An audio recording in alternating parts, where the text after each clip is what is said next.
Fala boleiro, está começando mais um episódio do seu podcast favorito sobre o futebol. Eu sou Marcelo Lopes e estou mais uma vez acompanhado do meu parceiro Daniel Santiago para mais essa resenha. Fala Daniel, bom dia, cara. Fala aí, Marcelo. Um abraço aí para toda a audiência, para todo mundo que está nos ouvindo em mais um podcast Boleirando. Então, a gente está iniciando aqui nosso 28º episódio do podcast Boleirando. E o assunto de hoje é um assunto bem atual, é um assunto polêmico, que rende bastante discussão no futebol brasileiro. A gente vai discutir todo esse vai e vem, essa dança das cadeiras que existe entre os técnicos do futebol brasileiro, né? A gente teve essa semana aí o Domi saindo do Flamengo, o Kudê pedindo boné indo lá para a Espanha. Tivemos já várias outras alterações de técnico ao longo do ano. Apenas 3 times mantêm o mesmo técnico desde o início do ano. Então hoje a gente vai conversar um pouquinho sobre essa dança das cadeiras. Quem é o culpado? É culpa dos técnicos? É culpa dos dirigentes? Tá certa essa troca toda? No que ajuda? No que atrapalha? Então vamos que hoje o programa de hoje está prometendo. O programa de hoje vai render uma discussão muito bacana. Mas antes tem que ter nossa vinheta. Então já vou pedir para tu pedir lá pro editor trabalhar aí, Marcelo. Exatamente, editor. Já que hoje é um programa de dança, né? Essa dança que não é da mãozinha, que no final vai dar uma rodadinha. A gente tem que começar, então. Vamos lá, editor. Solta essa vinheta para nós aí. Boleirando, apresentado por Daniel Santiago e Marcelo Lopes.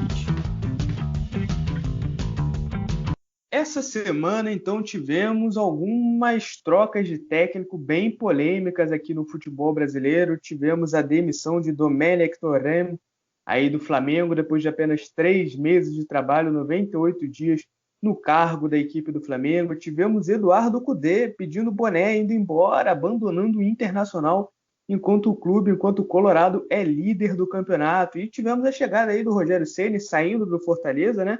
Interrompendo o trabalho aí no meio da temporada para ir para o Flamengo, e o Abel Braga voltando para o Inter. Então, por isso que a gente decidiu falar um pouquinho dessa troca de técnicos, porque eu acho, pelo menos, né, Marcelo, que de todas as trocas de técnico, acho que essa semana foi a mais movimentada assim, em questão de nomes, em questão de demissões ali nos primeiros times do campeonato, né, as primeiras colocações do campeonato, o primeiro, o terceiro perdendo seus técnicos e estão tendo que trocar. Então, e fora isso, né, a gente já tem uma cultura bem estabelecida no futebol brasileiro de troca de técnico, de demissão de técnico. Então, antes da gente conversar, né, primeiro falar sobre tudo isso, né, essas trocas de técnicos, trazer alguns números para vocês, né, para mostrar o quanto essa troca de técnicos aqui no Brasil é sempre constante. Eu queria a sua opinião, Marcelo.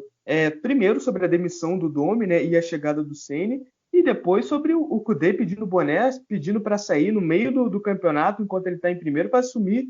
Até agora não é oficial, né, mas tudo indica que ele vai para o Celta de Vigo, que está lutando para não cair lá no Campeonato Espanhol. Então, foram duas trocas aí bem movimentadas que movimentaram bastante o bastidor do futebol brasileiro e deu muito o que falar, pautou até a gente, né? Porque a gente estava sem tema para essa semana. Pelo menos os caras se demitiram aí, foram demitidos e tiveram aí um pouquinho de assunto para a gente conversar essa semana. Então, eu queria primeiro a sua opinião, né? O que você achou? Achou que a demissão foi justa? Achou que o Kudê fez certo em sair? Ainda mais para ir para um time pequeno lá da Espanha.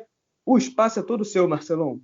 Então, primeiramente, fica o agradecimento, né, pela pauta da semana, mas brincadeiras à parte, vamos comentar um pouco aqui, né, sobre essas demissões, sobre esse mercadão da bola agitado entre os treinadores, entre os professores do nosso futebol brasileiro, né, e agora está alçando outros tipos de voo, por exemplo, o D, que está indo, né, para o Celta de Vigo, e você consegue enxergar que não há nenhum planejamento nos times brasileiros. Porque um cara que sai de um time que está brigando pelo título para ir para outro time que está brigando contra o rebaixamento, mesmo que numa liga mais organizada, numa Europa, é complicado a gente enxergar esse tipo de cenário. O Kudê fez por merecer estar numa Europa, numa vitrine europeia, mas acredito que ele poderia terminar o campeonato pelo Inter e depois alçar voos maiores na Europa, de repente numa equipe mais qualificada, com todo respeito ao Celta, que é um time grande na Espanha, que é um time qualificado, que eu tenho certeza que o Kudê,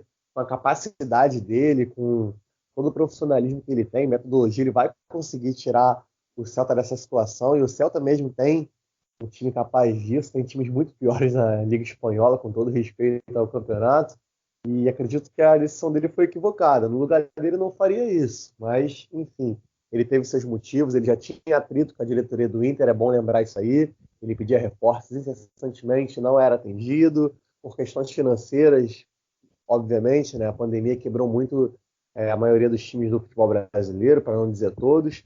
E, enfim, chegou ao fim um casamento que tinha tudo para durar mais tempo, mas deixou bons frutos, né? Largou o Inter na liderança para que Abel Braga pudesse assumir. Abel Braga, que foi um ex-treinador no meu time, né? Um péssimo trabalho, e vem de péssimos trabalhos recentemente, inclusive no próprio Flamengo, que a gente vai falar um pouco daqui a pouco. O Abel, que teve um ótimo elenco na mão para trabalhar com o Flamengo e fez um trabalho patético, pífio, horroroso, e nem merece mais adjetivos, porque não tem. Só posso dizer que foi bem ruim mesmo. No Vasco, pior ainda. Mas aí dá para entender porque o elenco também era muito ruim. Mas depois chegou o Ramon e conseguiu fazer alguma coisa, coisa que o Abel não vinha conseguindo fazer. E acredito que foi uma decisão horrível da diretoria do Inter.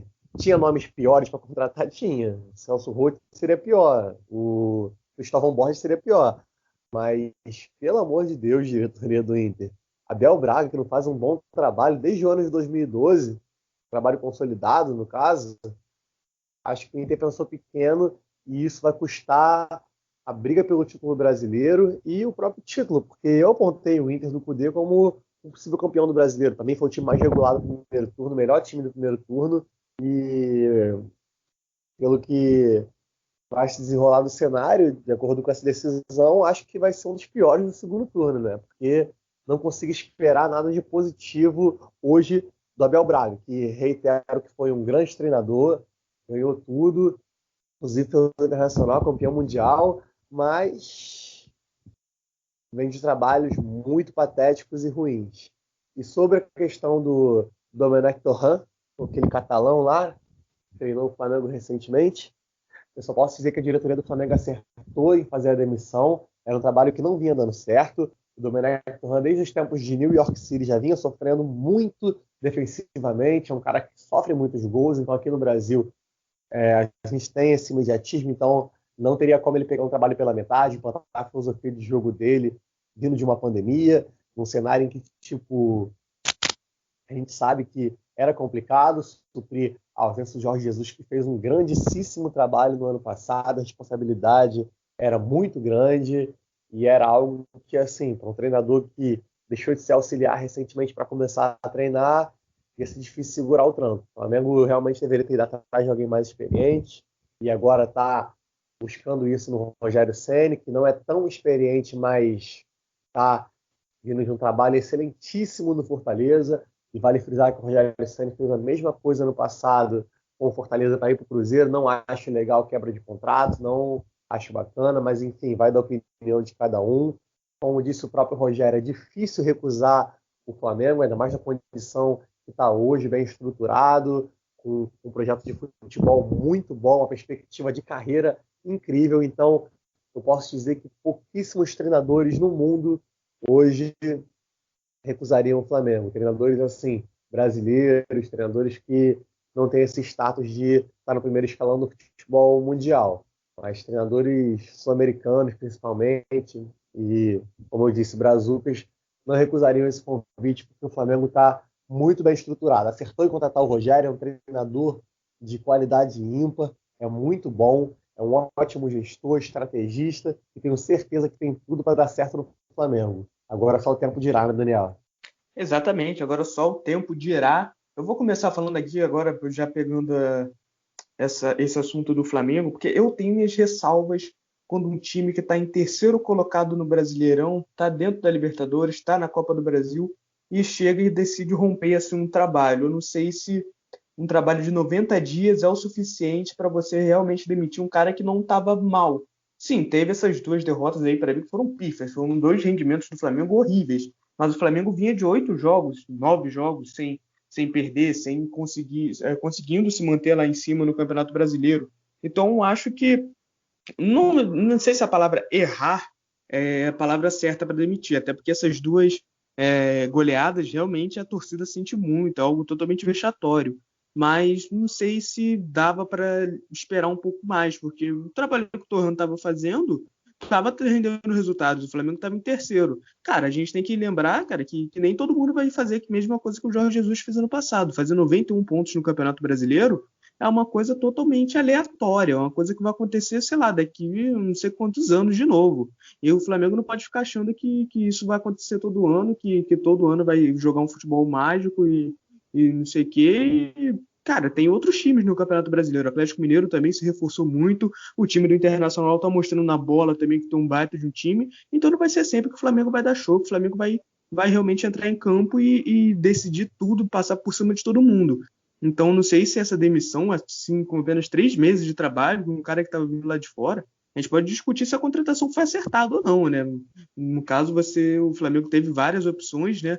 Que disseram não para o time antes do Torran chegar, mas eu acho que você romper um trabalho com 3 meses, no caso, o Flamengo em terceiro colocado no Brasileirão, e está ainda vivo em outras competições, não sei o quanto bom isso é.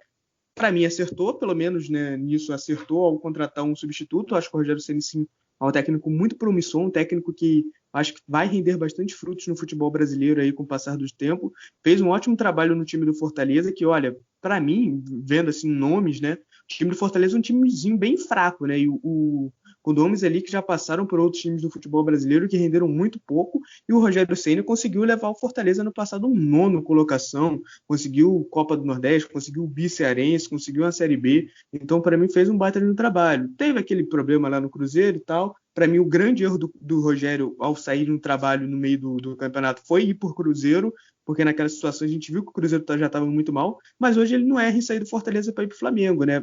Mas ele prometeu há não sei quantas semanas que ia ficar até o final. Mas, cara, infelizmente, é o tipo de coisa que ele não precisa falar. Não precisa, o jogador, o treinador, tem que aprender a falar que não tem que aprender que não pode ficar falando isso toda hora, não pode ficar prometendo as coisas.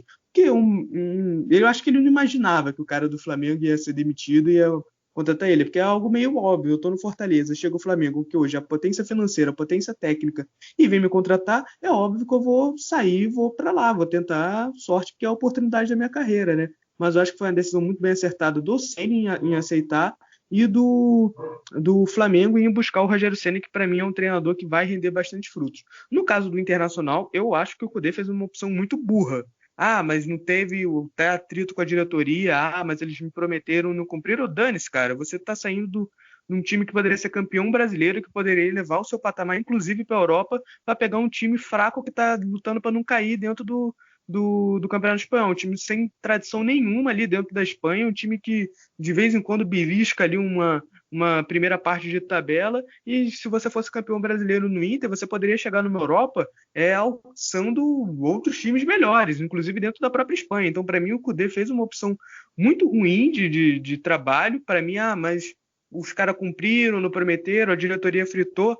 Mano, espera, cara, pelo amor de Deus, vá fazer um planejamento de carreira decente, cara. Para mim, ir para o Celta de Vigo hoje, tendo a oportunidade de você ser campeão brasileiro no Internacional, ser campeão da Copa do Brasil, de Libertadores, né, que eles ainda estavam no páreo, para mim é uma opção muito burra. Para mim, o Cudê deu um passo atrás na carreira sim, porque acabou trocando uma boa possibilidade de título que poderia levar o patamar dele lá na Europa, na própria Europa, para ir hoje para um time que, se bobear, ele pode fazer um trabalho ruim e ficar marcado aí como um treinador que deu errado na Espanha. E a contratação do Abel, cara, é aquilo que você falou. Falta de planejamento. Como assim você perde o Cudê, que tem um estilo de jogo, e contrata o Abel, que há anos não realiza um trabalho muito bom. Acho que o último trabalho bom mesmo dele foi, inclusive, no próprio Inter, quando ele conseguiu uma Libertadores ali em 2014. Mas desde lá, né, desde o título brasileiro do Fluminense de 2012, ele não conquista nada de peso e nos últimos anos a gente viu, né, o trabalho pelo Flamengo, o trabalho do Cruzeiro, o trabalho do Vasco. Eu acho que um time que está na liderança, né, do Campeonato Brasileiro, apostar no Abel hoje não é muito bom, não é muito inteligente, mas é aquela coisa, vai apostar em quem agora no meio da temporada? Eu acho que eles foram na bola de segurança, foram em quem é ídolo, em quem conhece os bastidores, em quem conhece muito bem o Internacional. Agora a gente vai ver se vai dar certo. Eu acho que vai ser muito difícil o Inter se manter nessa pegada pelos trabalhos que o Abel Braga fez nos últimos anos, nos últimos clubes, não desmerecendo a carreira do Abel, que é uma baita de uma carreira.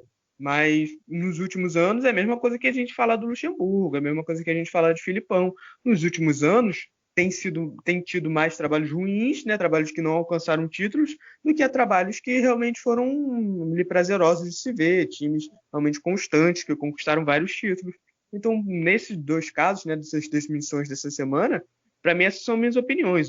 O Kudê erra em sair, o Inter erra em vir com o Abel. O Flamengo, não sei se erra ao demitir o Domi, mas eu acho que poderia ter mais paciência, mas acerta ao trazer o Rogério Ceni como seu substituto.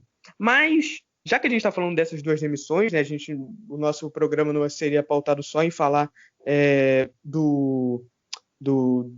desses duas demissões, mas falar também desse problema crônico, né, que é o futebol brasileiro e as demissões dos técnicos. Eu tenho uns números aqui, né, que eu estava pesquisando aqui, eu acabei achando algumas fontes, até uma pesquisa, né, que eu vi aqui no site do GE.com, que foi o Matheus Galdino que realizou, que entre 2003 e 2018, o Campeonato Brasileiro da primeira divisão teve 594 trocas de técnicos. Foi o país com maior média por técnico trocado, assim, nas principais ligas do mundo, com maior média de técnicos trocados no seu campeonato. Ganhou, inclusive, ele está com uma média aqui de 37,1 troca de técnicos por temporada. O segundo país que tem mais troca de técnicos é a Espanha, contando primeira e segunda divisão com 27,6. Então o Brasil é uma máquina realmente de moer técnicos, né, como estão gostando de dizer aqui nesses últimos dias, né? Mas o futebol brasileiro é isso, cara. O futebol brasileiro eu acho que não tem planejamento, realmente são números que mostram, né, o quanto é a cultura da demissão de técnico aqui no Brasil. E também tem outros números aqui. E nessa temporada, até agora só 3 treinadores mantiveram seus técnicos desde o início, né, da temporada. São o São Paulo com o Fernando Diniz, o Grêmio com o Renato Gaúcho, que já está há 4 anos aí, algo totalmente impensável no futebol brasileiro, né?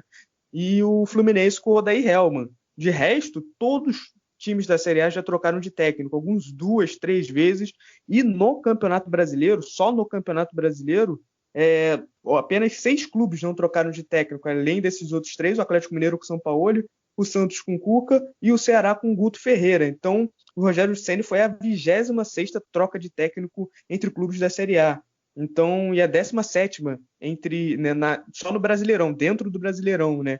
Então, é alguma coisa muito problemática aqui no Campeonato Brasileiro. Não tiveram só demissões, né? Tiveram, por exemplo, como foi agora o caso do Rogério Ceni, ele saindo para assumir outro clube, o Wagner Mancini também no Atlético Goianiense saindo para assumir o Corinthians, mas as demissões são o maior número de casos, né? Então, queria falar com você, né, Marcelo, porque isso traz um problema, a gente não tem trabalhos, o futebol brasileiro não tem planejamento, e isso, para mim, né, pelo menos na minha visão, começa desde o planejamento na diretoria. Para mim, as diretorias são as maiores culpadas, porque demite técnico e contrata técnicos totalmente diferentes, não tem um estilo de futebol desejável, não contando aqui primeiro com a parte da qualidade dos treinadores, que para mim existe sim muitos treinadores ruins no futebol brasileiro, mas a gente vê que não há nenhum tipo de linha ideológica que os dirigentes querem seguir. Então eu vou dar um caso, cara, para mim que reflete muito isso. Para mim foi o Santos com o Gesualdo. Para mim a contratação do Santos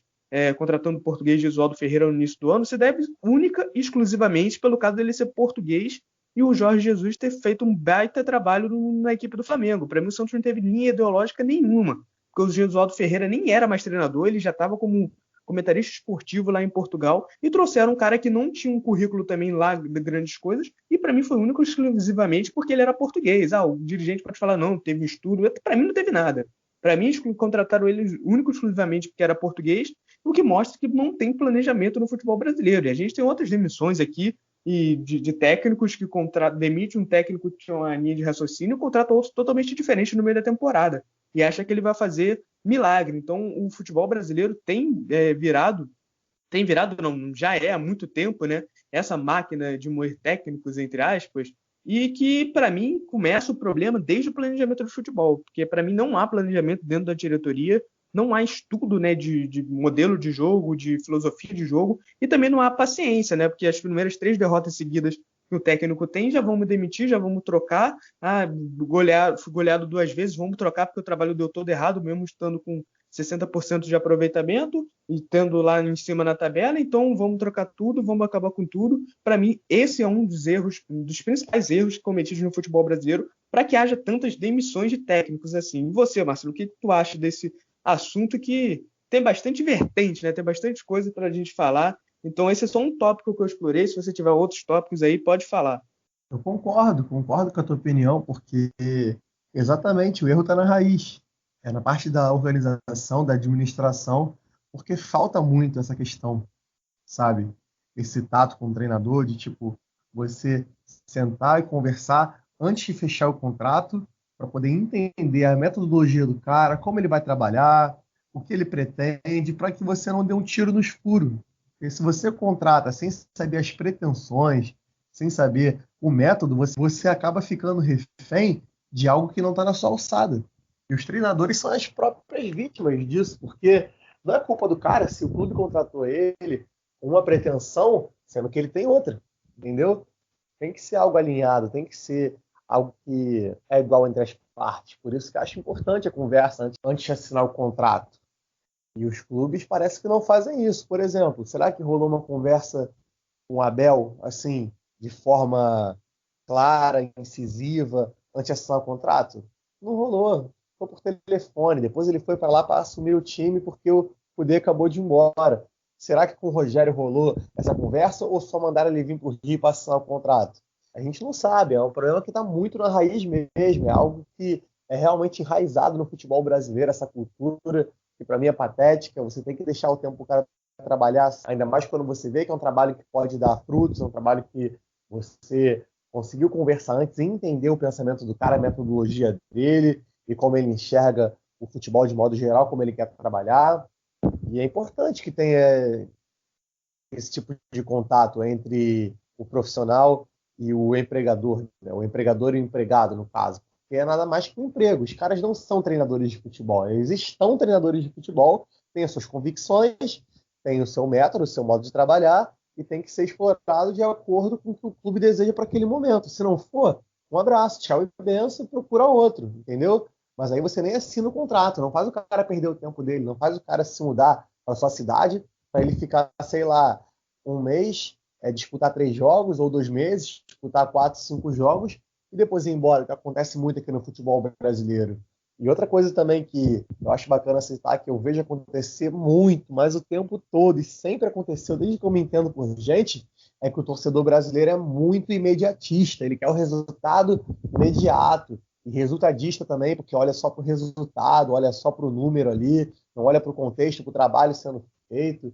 Aí eu já vou criticar pessoas que criticam muito o Fernando Diniz, que é um cara que, para mim, tem ótimas ideias e ele implanta o estilo de jogo dele, mas nem sempre ele consegue atingir o resultado.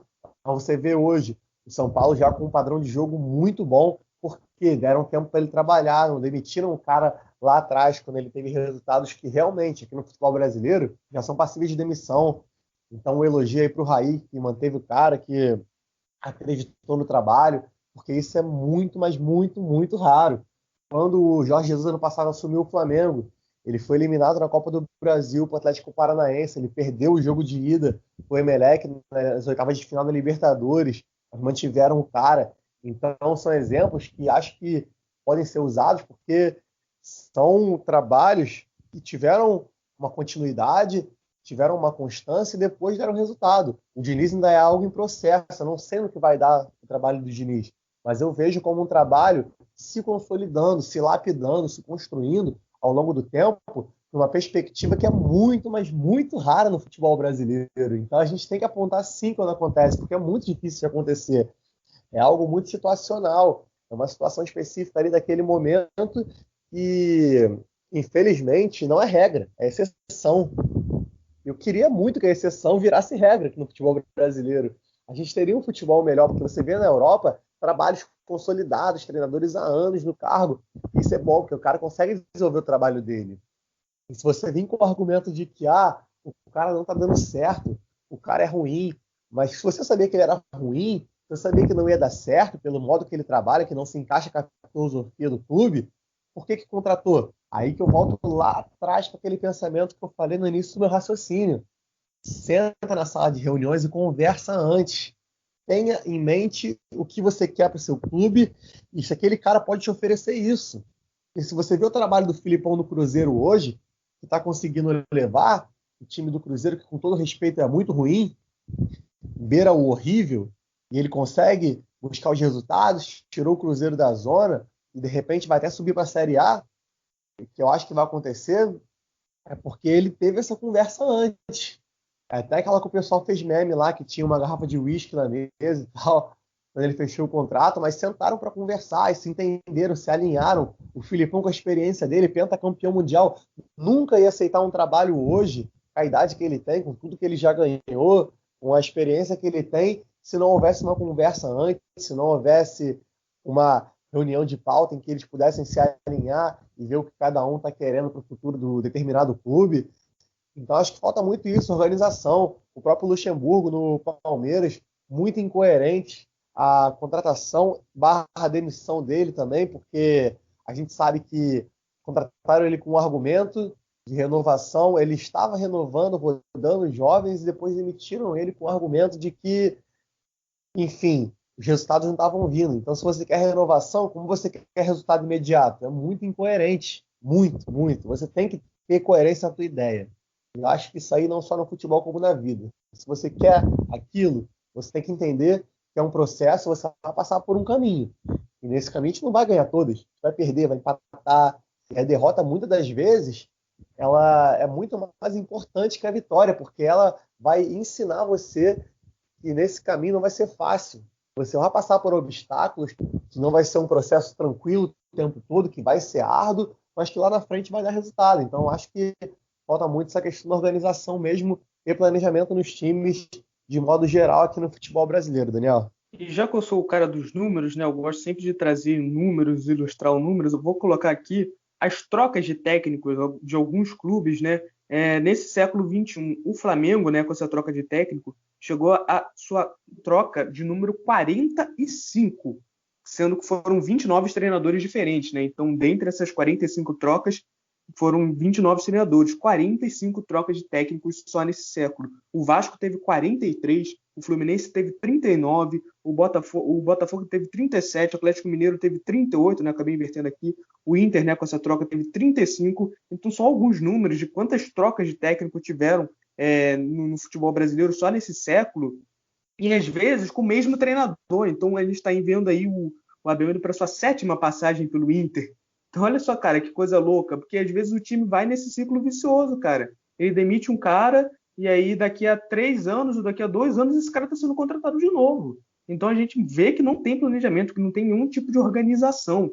E aí também a gente calha, né, nessa profissionalização dos dirigentes, cara. Para mim, hoje aqui, dirigente, né, do futebol brasileiro é movido pela torcida, é movido pela imprensa e por pressão, cara. Porque hoje a gente tem aqui os ditos 12 grandes clubes do futebol brasileiro e todo mundo acha que tem que ser campeão todo ano. Então a gente fica nessa de, o meu time é gigante, o meu time é histórico, só que aí não percebe que está devendo 3 meses de salário, está devendo 2 meses, está com 300 e não sei quantos milhões de dívida, não está conseguindo contratar ninguém, o cara com o maior salário dele que custa 300, 400 mil, e acha que vai bater de frente com os times que hoje estão financeiramente estáveis. Então a gente tem, né, até um problema, entre aspas, né, dos clubes grandes serem grandes, porque todo mundo acha que vai conquistar título todo ano. E se não conseguir pegar Libertadores, se não conseguir ser campeão, é um ano que foi perdido, porque meu time é a tradição, o meu time é grande, não sei o que, já conquistamos muito, vocês estão apequenando o nosso time. Não é apequenar time, é viver a realidade. Hoje, por exemplo, para dar o exemplo de alguns times, Vasco, Botafogo, Fluminense, até o próprio Santos, são clube, Cruzeiro, são clubes, cara, que hoje não vão brigar por títulos. Não vão, são gigantes do futebol brasileiro. Mas como é que o Botafogo, beirando 1 bilhão de dívidas, vai brigar por título brasileiro? Como é que o Botafogo vai brigar por Libertadores? Como é que o Botafogo vai ser campeão de uma Copa do Brasil? Como o Botafogo vai trazer craques e montar um elenco com grandes jogadores? Não dá, cara, não dá porque não tem de onde tirar dinheiro. Hoje o futebol é dinheiro, é você conseguir pagar suas dívidas e você conseguir contratar jogadores, que tem um preço muito alto. Então, se você não consegue ver essa torcida também, não consegue parar e tirar um pouco só dessa paixão desenfreada de que meu time é histórico, meu time conquistou isso e aquilo, então esse ano ele também tem que conquistar, a gente tem que... É questão de processo, cara. Se hoje alguns times não pararem de investir tanto em tantas contratações e tentar montar times até às vezes um pouquinho mais humildes, né, para conseguir se manter, na primeira divisão e aos poucos ir pagando dívidas para que lá na frente consiga realmente alcançar esse patamar financeiro ao ponto de conseguir investir, como foi o Flamengo, por exemplo, com o Bandeira de Melo, né? Há alguns anos ficou fora da disputa pelos principais títulos, mas hoje reina, porque hoje tem a casa toda arrumada, tem dinheiro para investir e consegue. Mas muito desse imediatismo, né, parte também dessa paixão de somos 12 clubes grandes, então os grandes têm que estar sempre lá em cima. E não é verdade, porque se você fizer uma gestão horrível, que coloca teu time com dívidas acima de todo mundo, cara, você não vai conseguir fazer. Para mim, a mesma coisa que está acontecendo agora no Vasco, né, é de tentar contratar o Benítez por 20 não sei quantos milhões. Cara, é mais importante você contratar um jogador ou você colocar os salários todos em dias, você tentar amortizar um pouquinho de algumas dívidas. Então, para mim, cara, eu acho que, né, esse processo que tem no futebol brasileiro de todo mundo se achar grande, de todo mundo se achar gigante, todo ano tem que estar isso, para mim também ajuda nisso, porque todo mundo acha que tem que estar em quinto, em quarto, em terceiro, em segundo, em primeiro lugar, quando não acontece isso. E aí vem duas, três derrotas seguidas que são normais, porque se você parar para ver os times que estão sendo enfrentados, às vezes são melhores que eles, né, que os times que o outro time está enfrentando, e aí já demite o treinador, e aí traz outro treinador totalmente sem experiência, ou então sem conhecimento do elenco, e aí tem que conhecer, tem que treinar. A gente não tem tempo para treinar. O Guardiola, cara, que é um dos principais técnicos do mundo, né? Semana passada, semana retrasada, disse que hoje ele prepara o time para fazer o jogo e para regenerar, para recuperar fisicamente, para você passar alguma coisa hoje na fala, porque não tem tempo de treino, não tem tempo para você chegar e você colocar sua ideia tática dentro do campo, porque o calendário é totalmente apertado. Se lá na Europa tá assim, imagina aqui no Brasil, que a gente tá tendo jogo domingo, quarta, e só quem foi eliminado de algumas competições consegue um tempinho para treinar. Então a gente tem muitos problemas que levam essa troca excessiva de técnicos que, para mim, não é saudável. Há as trocas que têm que ser efetuadas. Não estou dizendo que nunca vamos demitir. Realmente, temos que demitir. Mas vai de casa a casa. Para mim, por exemplo, tem muitas escolhas, né, que acabam levando a demissão, que o erro nas escolhas foi lá no momento de contratar, como para mim foi o Luxemburgo no Palmeiras. Eu não teria levado o Luxemburgo para o Palmeiras. No patamar financeiro que hoje o Palmeiras está, no patamar de organização que hoje o Palmeiras está, eu teria apostado em outro treinador, não no Luxemburgo. Mas aí teve aí jogos e jogos de invencibilidade, né? Demorou para perder no Brasileirão e aí teve uma sequência de derrotas e demitiu. Ou seja, a diretoria não tem confiança, não sabe, não consegue manter um projeto, que para mim já começou errado. Flamengo é a mesma coisa. Vieram trazer um auxiliar do Guardiola, né? Porque só trouxeram ele porque ele era auxiliar do Guardiola. Não foi pelas coisas que ele conquistou na carreira, porque ele só tinha um clube nos Estados Unidos. Contrataram errado, na minha opinião. Poderiam até ter apostado no Ceni naquele momento, né? Lá, já no início do Brasileirão. Não apostaram, quiseram trazer um cara lá de fora, porque tem muito disso, né? Também tem esse modismo de agora todo mundo achar que todo estrangeiro vai resolver, e não é assim. Você tem que, se você quer ir lá fora, você tem que realmente pesquisar para ver se esse cara realmente condiz com essa tática de jogo, né? Condiz com seus pensamentos, senão vai ser a mesma coisa que o Gesualdo. E aí contrataram um Domi lá, que não tinha experiência nenhuma no cargo de técnico efetivo, e demitiram 3 meses depois com 60% de aproveitamento, terceiro colocado no Brasileirão, primeiro na Libertadores e tal. E aí, cara, é um círculo vicioso, cara, para mim, os principais culpados por isso são os dirigentes que não têm preparo, que se deixam levar por pressão de torcida, por pressão de conselheiro. E, para mim, são pouquíssimos casos que seguram, cara. A gente está vendo aí o Grêmio com o Renato Gaúcho, que teve um mau momento agora, mas que a direção está segurando. E agora o Grêmio está melhorando aos poucos dentro do Campeonato Brasileiro. A gente viu, por exemplo, o Odair Hellmann, que mesmo eliminado da Sul-Americana da Copa do Brasil, o presidente bancou ele, está conseguindo levar o Fluminense ali, que era um time que a gente não observava, né, lutando ali pelo G4, pela Libertadores, está na quinta colocação nesse momento. Temos o Diniz no São Paulo, que foi eliminado de quase tudo e está fazendo um bom trabalho no Campeonato Brasileiro. E tem muito disso, porque, por exemplo, pegar esse caso do Diniz, como você falou, o Diniz foi eliminado na Libertadores, foi eliminado no Paulistão. Tá a Copa do Brasil ainda, vamos ver o que vai acontecer. Mas como é que você vai demitir o Diniz, porque ele foi eliminado na Libertadores e no Paulistão, se ele está em quarto colocado no Campeonato Brasileiro? Você vai tirar um treinador que está em quarto colocado no Campeonato Brasileiro, quando, vamos falar real, o elenco do São Paulo, para mim, não briga por título. Tem nome, tem Daniel Alves, tem Hernanes, ganham muito. Desculpa, para mim, nome não entra em campo. Para mim, o elenco do São Paulo é ali para brigar pela Libertadores. O Diniz hoje está conseguindo fazer o São Paulo brigar pela Libertadores. Nenhum outro técnico do Brasil vai fazer esse São Paulo ser campeão. Se o São Paulo for campeão, para mim vai ser surpresa, porque para mim o time ali não é totalmente qualificado para isso. Tem nomes caros, tem gente recebendo muito, é erro da diretoria que está contratando por nome, que está pagando salário por nome. Mas para mim o time de São Paulo é aquilo. E o Diniz, para mim, está fazendo, dentro do Campeonato Brasileiro, um bom trabalho, por isso eu não demitiria. É só para mostrar, né, um exemplo, porque para mim, muito torcedor é Diniz, né, porque foi eliminado na Libertadores, foi eliminado na Sul-Americana também, né, eliminado no estadual, mas ele está em quarto no Brasileirão. Você vai demitir um cara que está em quarto no Brasileirão, que em aproveitamento, né, porque ele tem jogos a menos, ele está em primeiro. Então tem muito disso. Confiar muitas vezes no trabalho de um técnico que às vezes o trabalho não é muito bom, não é excelente, mas é mediano para bom, você vê que pode melhorar, e aí você não demitir por demitir. E, cara, e você apostar, realmente, apostar não, você realmente planejar na hora que for contratar um técnico, não contratar um técnico porque ele está ali disponível no mercado e aí você muda de uma hora para outra, como foi, por exemplo, o Thiago Nunes. O Corinthians tem há anos um modelo de jogo, aí contrata um Thiago Nunes, que é um cara que joga diferente, os times do Atlético Paranaense, né, que ele treinou, jogavam de uma forma diferente, e o Corinthians não deu as peças para ele montar o time. Deu ruim. Ele teve que ser demitido, porque o trabalho não encaixou de jeito nenhum, porque os jogadores que ele tinha na mão não davam certo. O Luan não vai resolver o problema de ninguém em pleno século XXI, em pleno 2020, não vai resolver. Então tem muito desse planejamento de elenco, planejamento de técnico, de saber se o estilo de jogo do técnico condiz com aquilo que ele tem nas mãos. Seria muito mais para mim, eu acho que seria muito mais eficaz o Corinthians no início do campeonato e ir atrás do Mano Menezes, por exemplo, que já tem história com eles e saberia jogar com o estilo de jogadores que tinham. Mas não, foram no Thiago Nunes, quiseram trocar totalmente o modo de jogar com os jogadores que não condizem com aquilo que o Thiago Nunes tinha a oferecer, né? Então, calha muito nisso, cara. É muito problema, né, Marcelo?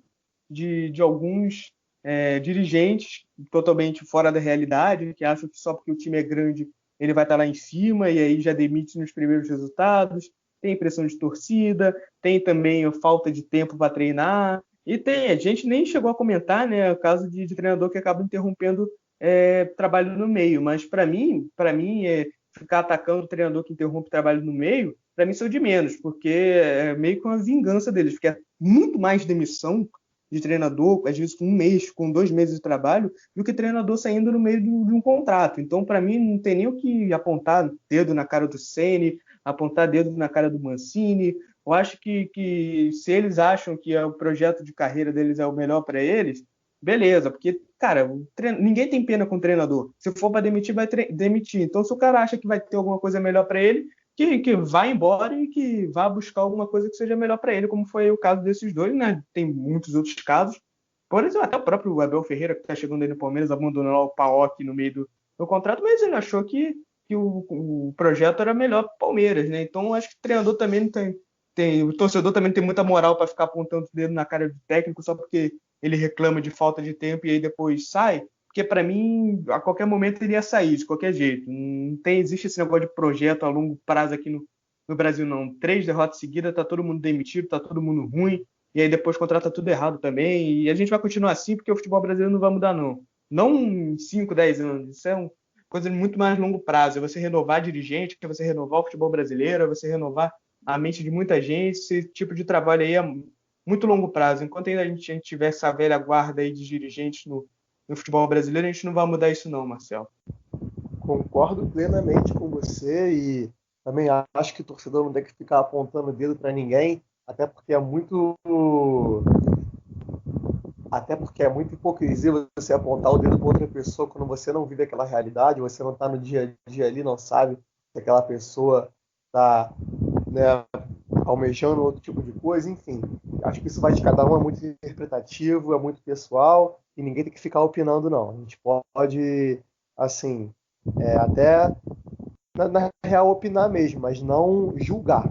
Não usei a palavra errada. A gente não pode julgar, pode opinar sim, mas julgar já é uma outra parada porque você não vive essa realidade. Então você não tem esse direito, de verdade. Se você faz isso, desculpa, mas você é um bobão, como diria o Felipe Melo. E é isso, Daniel. Torcer para uma melhora a longo prazo do futebol brasileiro na questão dos treinadores, até porque, né, para quem acompanha o Olheirando sabe que meu futuro depende disso. É a carreira que eu pretendo seguir. Eu estou na minha faculdade de Educação Física, já atuo como treinador de futebol de salão e campo na base, futebol sintético, né, futsal, e pretendo fazer o curso da CBF, outros tipos de curso também de treinadores, enfim, tudo que tiver na minha alçada eu quero fazer.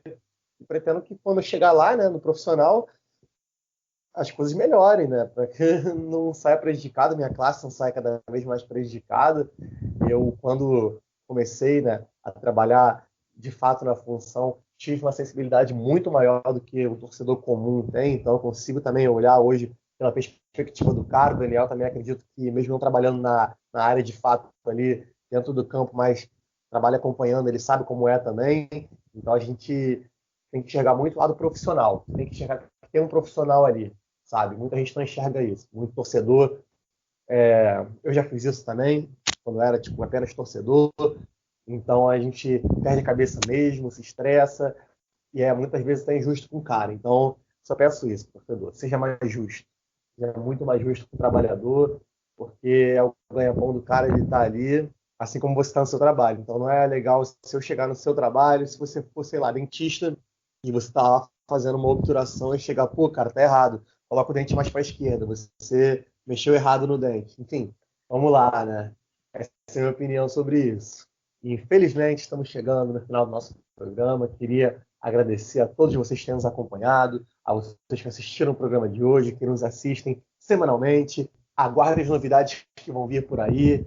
E é nóis, galera. Tamo junto. Isso aí, Marcelo. Muito obrigado por mais uma companhia em mais um podcast. Isso daí rendeu bastante conversa. E tem muita coisa sobre esse tema que a gente não falou. Então, se você sentiu falta de alguma coisa, comenta lá também. Manda o seu comentário, vem participar com a gente. A gente deixou de comentar várias coisas, vários aspectos aí. A gente só tocou ali em alguma feridinha, né? Mas tem muito mais para falar desse assunto. Então, vem participar com a gente também nos comentários. Não deixe de seguir a gente, siga a gente em todas as nossas redes sociais, no Spotify, no YouTube, no Facebook, no Instagram, no Twitter. Se inscreve no nosso canal, deixa o seu like, compartilha com seus amigos, porque semana que vem tem mais. O Boleirando tá aí, quase chegando no seu 30º episódio já. Então vem acompanhar tudo com a gente, não perde nada de futebol, porque aqui é assim, a gente ama futebol e a gente fala muito. Valeu, Marcelo, valeu todo mundo que está nos ouvindo. Até a próxima! Valeu!